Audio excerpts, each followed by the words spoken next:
Assalamualaikum warahmatullahi wabarakatuh. Saya atas nama Waode Siti Haisa akan menjelaskan sedikit materi tentang peran Indonesia dalam menciptakan perdamaian dunia melalui hubungan internasional. Poin pertama, 1. Makna hubungan internasional. Makna hubungan internasional merupakan salah satu jawaban bagi persoalan yang dialami oleh suatu negara. Secara umum, hubungan internasional diartikan sebagai hubungan yang bersifat global yang meliputi semua hubungan yang terjadi dengan melampaui batas ketatanegaraan. Konsepsi hubungan internasional oleh para ahli sering dianggap sama atau dipersamakan dengan konsepsi lain. Yang pertama, konsepsi politik luar negeri. Politik luar negeri adalah seperangkat cara atau kebijakan yang dilakukan oleh suatu negara untuk mengadakan hubungan dengan negara lain dengan tujuan untuk tercapainya tujuan negara serta kepentingan nasional negara yang bersangkutan.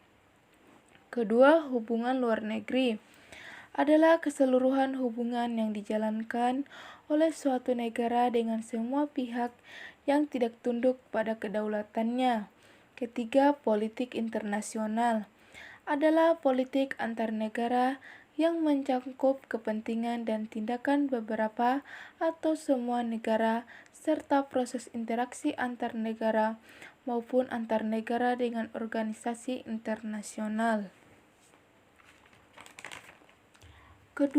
Poin kedua, pentingnya hubungan internasional bagi Indonesia. Faktor-faktor bentuk hubungan internasional ada dua, yaitu faktor internal dan faktor eksternal.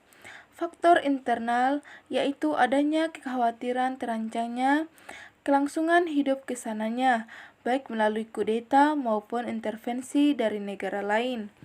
Kedua, faktor eksternal, yaitu ketentuan hukum alam yang tidak dapat dipungkiri bahwa suatu negara tidak dapat berdiri sendiri tanpa bantuan dan kerjasama dengan negara lain.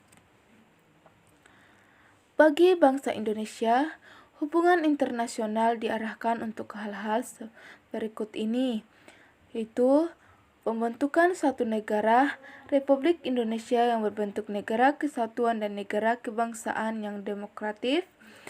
Tujuan kedua, pembentukan satu masyarakat yang adil dan makmur secara material ataupun spiritual dalam wadah NKRI. Ketiga, dasar kerjasama adalah membentuk satu dunia baru yang lebih bersih dari imperialisme dan kolonialisme menuju perdamaian dunia yang sempurna. Yang keempat, mempertahankan kemerdekaan bangsa dan menjaga keselamatan negara. Kelima, memperoleh barang-barang yang diperlukan dari luar untuk memperbesar kemakmuran rakyat. Keenam, meningkatkan perdamaian internasional. Dan terakhir yaitu meningkatkan persaudaraan segala bangsa sebagai pelaksanaan cita-cita yang tersimpul di dalam Pancasila, dasar dan filsafat negara kita. Poin ketiga membahas tentang politik luar negeri Indonesia dalam menjalin hubungan internasional. Undang-Undang Dasar Negara Republik Indonesia tahun 1945 alinea keempat tentang tujuan negara. Pada awal pendirian negara Republik Indonesia, kita dihadapkan pada satu situasi dunia yang dikuasai oleh dua kekuatan negara adidaya sebagai akibat dari Perang Dunia II. Dua kekuatan tersebut adalah Blok Barat di bawah kendali Amerika Serikat dengan mengusung ideologi liberal. Kekuatan lainnya dikuasai oleh Uni Soviet dengan mengusung ideologi komunis. Kenyataan ini sangat berpengaruh kepada negara Indonesia yang baru saja merdeka dan tengah berupaya keras mempertahankan kemerdekaannya dari rongrongan Belanda yang ingin kembali menjajah Indonesia. Sikap bangsa Indonesia tersebut tertuang dalam rumusan politik luar negeri Indonesia. Negara kita tidak mau menjadi objek yang di dalam pertarungan politik antar dua blok tersebut. Negara kita harus menjadi subjek yang berhak menentukan sikap sendiri dan memperjuangkan tujuan sendiri, yaitu merdeka seutuhnya tanpa ada rongrongan dari negara lain. Dr. Muhammad Hatta menyampaikan pidatonya dengan judul yang sangat menarik, yaitu Mendayung Antara Dua Karang. Pidato dirumuskan lagi secara eksplisit sebagai prinsip bebas aktif, yang kemudian menjadi corak politik luar negeri Indonesia sampai sekarang. Dengan demikian, dapat disimpulkan bahwa politik luar negeri Indonesia bersifat bebas aktif. Hal ini dapat menggambarkan bentuk kerjasama yang dikembangkan bangsa Indonesia, yaitu 1. Indonesia menjadi anggota PBB yang ke-60 pada tanggal 28 September tahun 1950. Kedua, memprokarsi penyelenggaraan Konferensi Asia Afrika atau biasa disingkat dengan KAA pada tahun 1955.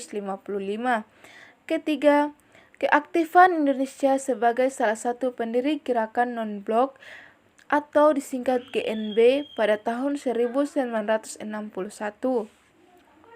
Keempat, terlihat langsung dalam misi perdamaian Dewan Keamanan PBB dengan mengirim pasukan Garuda ke negara-negara yang landa konflik seperti Kongo, Vietnam, Kamboja, dan Bosnia.